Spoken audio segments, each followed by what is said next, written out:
This is how to assemble a Cheryl Ann's design wall, the only portable freestanding design wall on the market. So first of all, I've laid out my flannel. This is a small one, I understand that. They all go together the same way, and I'll show you a little bit about the bigger ones. So you have 8 legs, or frame pieces.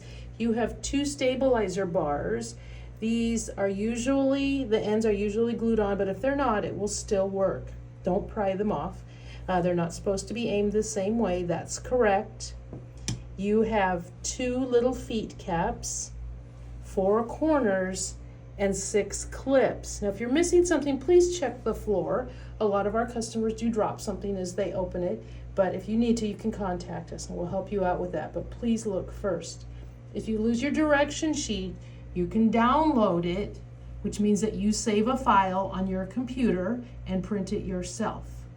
Okay, it's free on our website. So if you go to Cheryl Ann's Design Walls and look for the directions, I promise you it's there.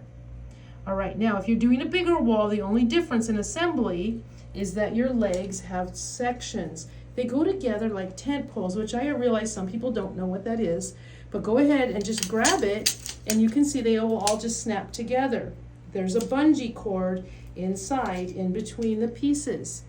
For some reason yours should come out or break. It's 1/8 inch bungee cord or stretchy cord, whatever you want to call it, and you can easily replace it yourself by tying a knot, simply pushing the ends through the holes in the poles and tying it on the other end. You might want somebody to help you hold it if you're having trouble with that. And again, you can order more cord on our website if you need it. So to assemble your wall, just as the directions say, step by step with pictures, you take 4 of the pieces, they're all the same size, so even in the bigger ones, it's gonna come out the same. And if you look at this, the front side, you can just see the seam. And if you go to the back where the hem is, there's an opening right here. If you accidentally put yours up backwards, it works just exactly the same. You take a pole and you slide it into the hem there and you push it through. You go to the second one and you push the pole through. Okay, you do that on the third side, and you can do these in any order you want and it will work, I promise. All right, now guess what? I have one at all 4 sides, and I have these corner clips. This can be done on the bigger walls standing up. I do it all the time. Okay, so take this, there's a hole, there's a pole, you snap it in there, just like that. Now, if you're doing a bigger wall again and you don't feel like it's staying in tight, eventually there will be enough pressure to hold it tight. But if you want to, you can just pull up, do the stretching, that's good. You can always just pull up the end like this, hold the paracord down like that, and work your corner on, and then it's very tight. Okay, so I'm going to the third corner now, putting the pole into the hole on the corner clip. And then I end up with a very tightly stretched square, and that's how it's supposed to be. Now sometimes it wants to pop up like that. Eventually it will loosen up and lay flat, but if you want to just work it a little bit like this, it's okay, you're not going to hurt it. Okay, now I want to put the supporting cross pieces on.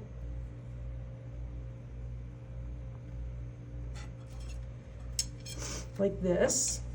So I'm going to take a clip like this and a clip like this.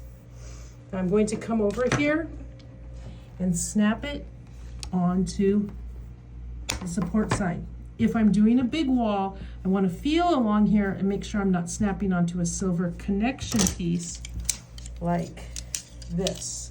So right here, I don't want to snap my clip on here. I want to snap it over here, either to the left or the right. I'll snap this onto both sides. And yeah, at first it is a little bit hard. So I'm going to grab it up here. I have set them on the floor and just gently stepped on it. There you go. And that'll hold it really good. And then guess what? I'm going to do it again. A clip on each end. snap it, it's falling off, but there'll be enough pressure on it to hold it. Snap it up here in the middle, right there, like that. You go to the other end of that pole and you snap it again. Okay, now I've got a really sturdy square here. I take the last two poles and the last two clips. Any side can be the top or bottom, but choose one. Put your clip on like this, snap it on that same side. You can do it on there if you want them close together. You can do them over here. I like mine a little farther apart, so I'm actually gonna move this over to the side. This is how I get them off. I just twist like that, snap on.